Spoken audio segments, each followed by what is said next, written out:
Nanambara mo Andriamatoa General Lilson René de Roland fa rehefa tonga teto a Madagasikara i Colonel Charles izy dia niantso azy aho ary nandeha nifampiresaka amin'ny tany antranony somary lavalava moa ny fifampiresahana izay nataonay hoy ity general ity. Tao anatin'ny fifampiresahana lavalava izay nataonay hoy Andriamatoa General Lilson René de Roland dia nifampidinika ireo teboka rehetra tsy nety ary nifampidinika izay tokony hanarenana ireo rehetra izay tsy lavorary.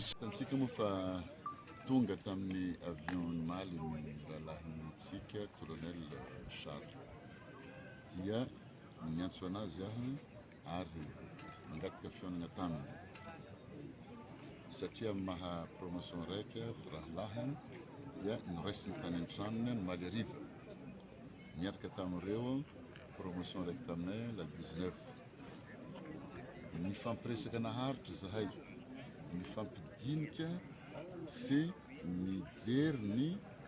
teboka rehetrarehetra zay nisy ny olana teo amiko sy Colonel Charles zao zany dia zava-doly niresaka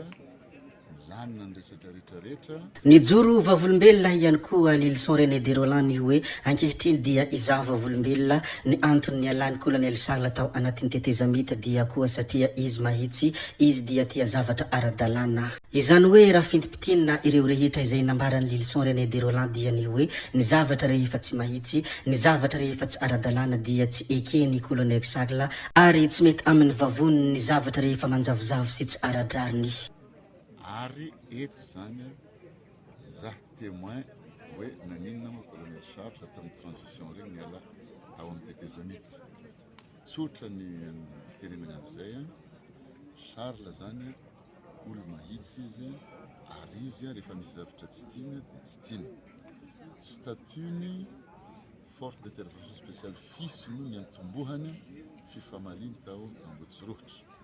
takiny isan'andro hoe aiza ny base légale n'ity FIS ty fa ty raha tsisy base légale za tsy hiasa an'ity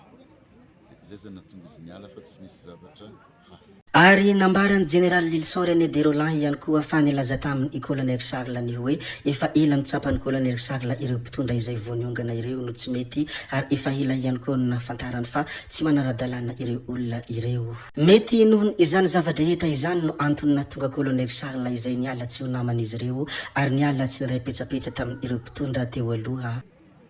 Ary efa niteneniny omaly efa tsapaka efa ela ozy izy ny toetran'ireo mpitondra voanesorinareo vao tsy ela io zany hoe izy zany efa natsapa efa ela fa tsy mety ireo olona reo fa zahay moa zany nanana faharetana dia zao vao taty afara vao nitovy hevitra tamin'ny Colonel Charles ka raha momba anazy zany dia amina tanteraka zahay promotion ray aorignan'ity dia izy point de presse ataony amin'ny raha sotra.